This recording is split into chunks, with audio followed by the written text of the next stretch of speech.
350 daggers, all nice and sharpened. And all done fairly quickly. Maybe I should keep you on sharpening duty, child. Talent like that shouldn't go to waste. Ha! The fear on your face, young one. It's like you were in front of an oncoming Uruk. No, I jest. As I promised, you'll be working on Stormcast armor soon enough. But we must continue our lesson on some of the types of Stormcasts you will see in these halls. Specifically, the Knights. And like when we discussed the Lords, these won't be the more specialized Stormcasts like the Sacrosanct or Vanguard Chambers. You may deal with them in the future, but for now these will do.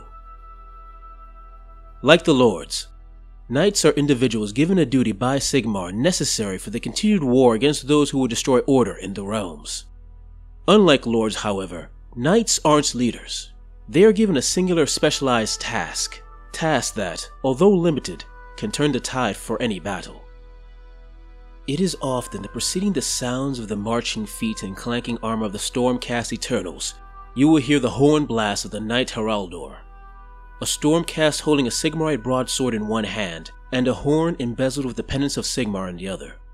The booming blast of the horn sounds different depending on who hears it. To the forces of the Stormcast Eternals, they sound like crisp, clear directions from the Lord Celestant relayed by the Heraldor's notes, the sound leading Stormcasts that hear its call onward to glory. To the oppressed the Stormcasts have come to save, the blasts sound like hope giving musical form, hope that the upcoming battle will lead to freedom from their current trials. To the Stormcast enemies, it sounds like the wrathful cries of Sigmar, telling those enemies their ultimate fate.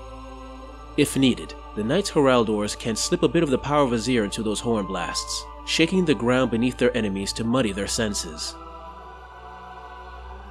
It was during the Age of Myth that Sigmar battled various beasts on his quest to tame the realms for mortals. One beast of particular note was Ulfden Gnarl, a beast that was more akin to a ferocious gale than a flesh and blood entity. Upon its defeat, Sigmar was able to trap its baying cry in a crystal shard, one of many items he stashed away during that great age. It was only during the Age of Chaos that he realized a possible use for the Great Wolf's last breath. Although many mortals fought face to face with their enemies, there were others who killed the forces of chaos through stealth and assassination. These reforged souls Sigmar would imbue with the chilling cry of Ulfden Gnarl. Those that survived were gifted with bestial instincts and an inhuman focus, becoming tireless hunters with a single-minded focus when hunting prey. You will find them often amongst the Vanguard Rangers, able to share the high-speed celestial winds of the Griff Riders to close in on the enemy. And when they get close enough, they charge forward at speed, dodging the blows of minions and coming close to kill their enemy with a shot from their Boltstorm pistol or lightning-fast strikes from their Tempest axes. In every storm host, it is the duty of the Knights Vexillor to proudly display the banner of whatever storm host they are a part of. But don't think of this as a duty simply assigned to a soldier in an army. This is a great honor to the Stormcasts. Those who desire such an honor must fight for it in the gladiatorium. The winner of those matches become a proud holder of a symbol that is bursting with celestial energy, becoming an icon of war that the other Stormcasts rally around, urging them to charge forward in glory. Those who perform this duty generally carry one of two standards. One is the Pendant of the Stormbringer. With it, the Vexillor can summon forth powerful winds that can move their fellow Stormcasts across the battlefield. The other is the Meteoric Standard, which can summon forth a comet from the realm of Azir to destroy enemies. The Knights Venator are the masters of the ranged kill, perhaps a skilled archer in his former mortal life. They use those skills in their new life as a demigod to fight those who threaten the realms. But skill is not enough. To truly become a Knight Venator, they must gain the companionship of a Star Eagle, beasts that fly the skies above the broken world in Azir. If they are able to do so, they gain a companion they have a telepathic connection with, that can rip apart foes with its celestial beacon talons, as well as turn into the very stuff of stars to perform a celestial strike that pierces armor as if it was nothing.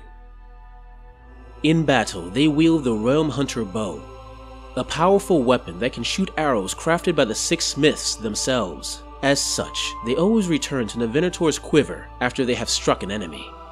As impressive as those arrows are, There is one arrow in the Venator's arsenal that is truly deadly, the star-fated arrow. When the name of an enemy is whispered to it and shot from the bow, it is guided by celestial winds towards its target and its weakest point. It takes many hours for the arrow to return to its quiver, so the Knight Venator has to be very sure they have the right target and the right moment to strike. The Winged Knights Aziris are the ambassadors of Sigmar, flying ahead to gather allies of the God King in any upcoming war.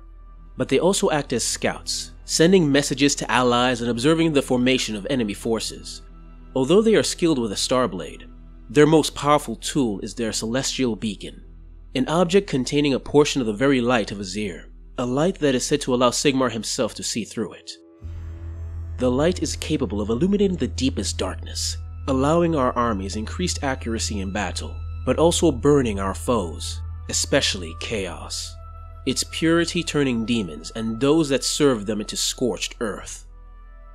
Most Stormcasts are under the command of others, part of a storm host or chamber, and assign tasks vital to the army's continued success on the battlefield.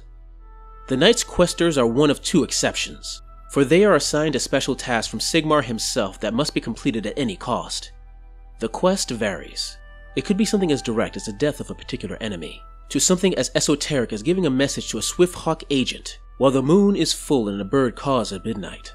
With their Quester Warblade that they can imbue with deadly energy in one hand and a Sigmarite shield in the other, they are more than ready to pursue their mission to the very end. This of course doesn't mean the Knight Quester will ignore the pleas of their fellow Stormcasts. On occasion, especially if their missions align, they will march with their fellows on the battlefield.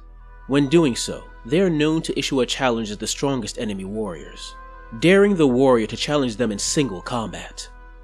And those challenges are quite effective. I've known drunken Duerden sailors who couldn't curse half as well as some of those Knight Questers.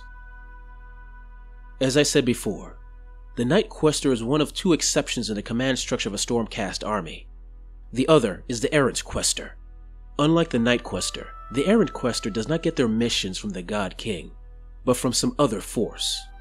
Through some unknown means, a Stormcast is suddenly plagued by visions. Sometimes it's a vision of something they must kill, other times it's as vague as a righteous notion.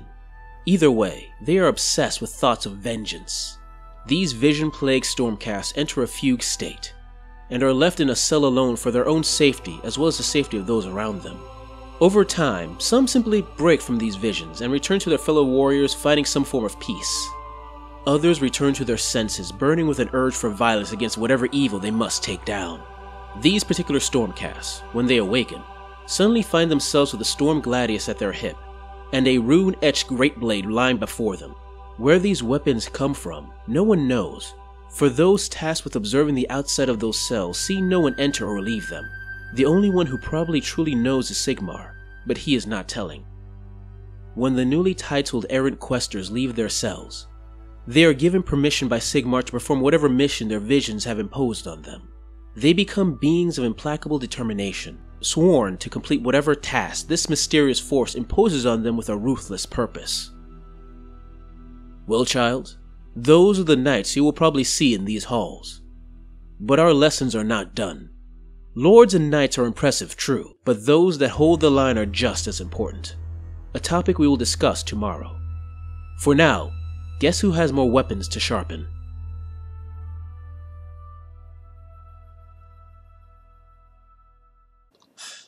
Hey guys, I hope you enjoyed this video on the Knights of the Stormcast Eternals. If you like it, please like, subscribe, comment, press a little bell so you know whenever I post. And if you really like it, please consider giving to my Patreon or my Ko-fi account. The extra money gives me the time I need to work on these stories that I love. Anyway, thanks for listening/watching, and see you next time.